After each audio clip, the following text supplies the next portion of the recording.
A universal conflict between Earthlings and aliens has arisen. Squad 51 vs the Flying Saucers is a black and white shoot 'em up, where the battle between good and evil is at stake. This game is available for Nintendo Switch for March 16 and the price is set at $20. In this video we take a closer look at what it feels like to eliminate alien creatures and see how the game feels on the handheld console. Let's go!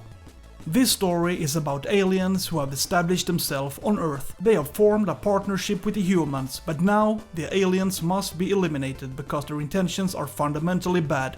It may not be a narrative that goes down the history as the most memorable, but just the fact that you occasionally see cutscenes with real actors makes this a completely different experience. Whether we recognize the style from movies like War of the Worlds or Plan 9 from Outer Space, this game has a comedic touch that is somehow quite captivating. I mean, look at the aliens. They look really retro and can be perceived as scary. We also get to follow the game's protagonists, which gives a more balanced impression, but as a whole it becomes clear that humanity by and large sticks together against the aliens.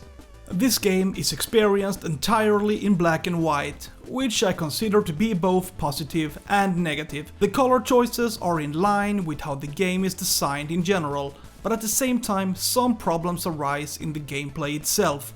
This is a shoot 'em up that is packed with well-developed environments, animated explosions and smoke effects, and sometimes it's difficult to distinguish what can be perceived as a danger and what is just a stylistic effect. For example, I found it difficult to know what was a physical wall or what was a background, which sometimes led to crashes. The same applied for the smoke effects. When an enemy is eliminated, they are blown to pieces, and the subsequent animations can be perceived as something to avoid, but the fact is that they are mostly just nice effects and do no harm. But usually you have to deal with a lot of other objects that have to be avoided, so as a whole it can be complicated to choose a safe path because the screen is cluttered with things in motion, and I would like to say that this is the challenge of playing the game in black and white, that you don't know what causes damage and what is just an effect. So the layout of the game consists of getting through 11 different courses. If you play in story mode, you will unlock new planes the further you go. 4 in total. All aircraft have their own strengths and weaknesses. Some are small and fast, but usually have weaker weapons.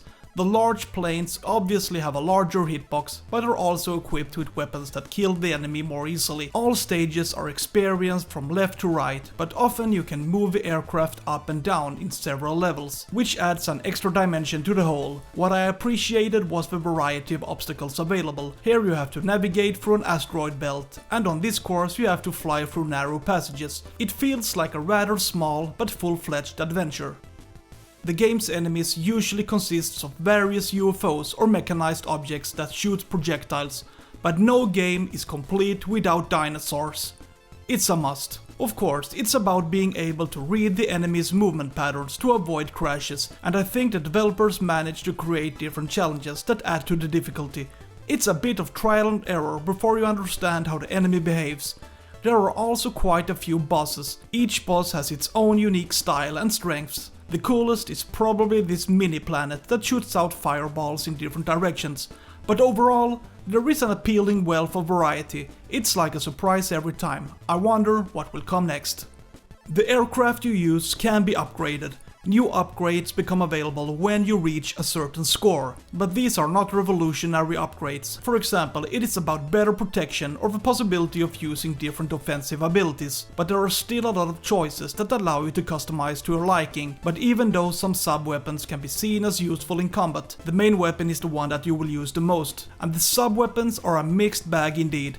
All weapons are of course useful depending on the current situation, but if I have to single out any weapon as extra effective, it's the explosive charges. They do heavy damage across the screen and eliminate most things. I thought the bombs felt rather pointless though, although they can be good to use if you have to kill enemies in the bottom edge of the image. They can act as a complement to the main weapon, which has a relatively limited radius, but the bottom line is that all sub-weapons are unique in different ways, and it's up to you as the player to find what suits you best. Squad 51 vs the Flying Saucers is a fairly fast and compact game that can either be very easy or very difficult. If you just want to experience the story without caring about the gameplay, there is the option of using Eternal Lives, but I don't recommend it if you want a challenge. It becomes significantly more difficult if you choose limited lives. Then you really have to be reactive and be extremely observant of everything around you. I find that it's very easy to crash in this game, so you need to be focused. The game also runs very well. I haven't had any crashes or frame rate issues. My conclusion of this game is that it's a niche game that might interest those who want to explore the shoot 'em up genre in a different way, much because of the visual choices made, but also for a simple but well presented story. But it's a relatively short game. If you get through the game without getting game over, you're done in about an hour. Feel free to subscribe to my channel. I review new games every week. Have a great day. See ya!